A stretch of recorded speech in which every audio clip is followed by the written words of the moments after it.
Makadiva vateereri, the following audio ndaireceiva kuwhatsapp kwangu, saka ndati regai ndiishare nemi. Sisi ava vari kuti vari kutadza kuregerera munhu akavakanganisira pavainge vachiri ne16 years. Vari kuti ivo vane bitterness isingaiti mukati memwoyo wavo. Ndaikumbirawo kuti muvape maadvices mucomment section. Iniwo ndichazama kuvapa dzimwe nhamba dzeumwe kansela watinoshandidzana naye. Alright, maita basa mukomana. Ndika nditaure nyaya yangu ndakadai. Ini ndiri mudzimai ane 40 years. Ndorarama ndine bitterness. Bitterness yangu iri pakuti my first boyfriend ndiye akandibvisa ufijini, but asi akazondokora. Andibvisa ufijini. Akabva aenda kuchikoro kucollege. Aenda kucollege. Akatouya akandodza kuti ashanda kuenda kucollege. Ndikati it's fine.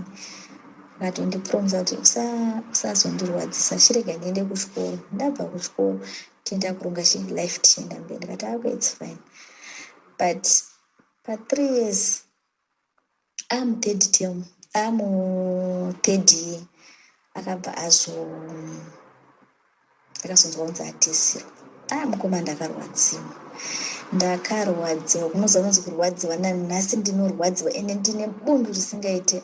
Although nyaya yakaitika maybe tiri I think I was 16 years, but nanhasi nyaya inondigwadza handivati nayo ndakaifunga. Atizira ndakazosarwamo ndikazviraramirawo ndikazowanawo murume akandiroora ndikatopinda marriage yangu ikazopararawo. Saka this ndobva ndamuti ndakumbotsvaga munhu ndimuudze. Kumutsvaga kwandakaita hazvinoti ndaimuda, but ndaida kungomuudza kuti zvandiri kufila maybe kwandiri ndosarawo ndakarerukirwa, ndingoshiya zvandiri kunzwa pamusoro pake.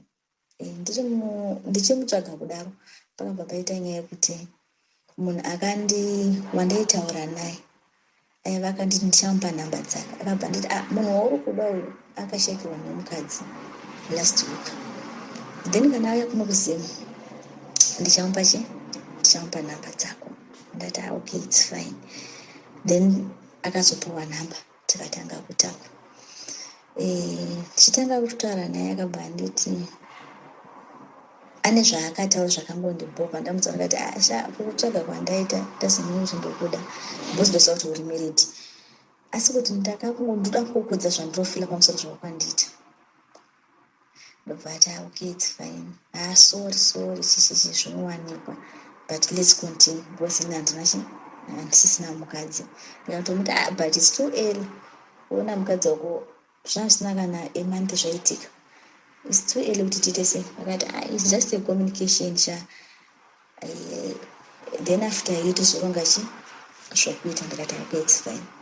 But chinotendesa pamunhu dzimwe nguva tototaura zvakanaka, dzimwe nguva anongochinja so, and anenge kakutora kokuti inini ndakatadza kusevha imba yangu, ndiri single nokuti ndakarambwa, iye ari single nokuti akafirwa. Anenge muchinatsopanzwisisa ipapo. Iye anotora advantage yokuti inini ndiri single nokuti ndakaramba nemurume, iye ari single nokuti akaita se akafirwa. Saka uchiminzi inini ndakatadza kusevha imba yangu, iye akagona kusevha imba asi akazova single nekuda kwokuti aita se ashaikirwa.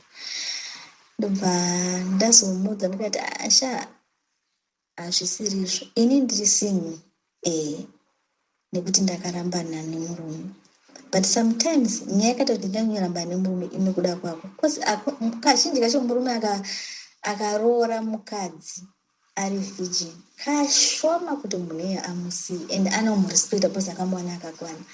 Haukamwe kuti munhu azondirespecta inini ndisisiri virgin.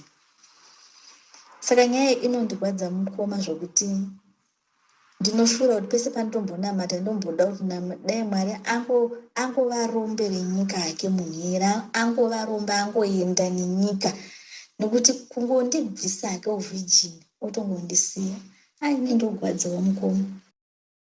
Ndiyo confession yandareceiva kuWhatsApp.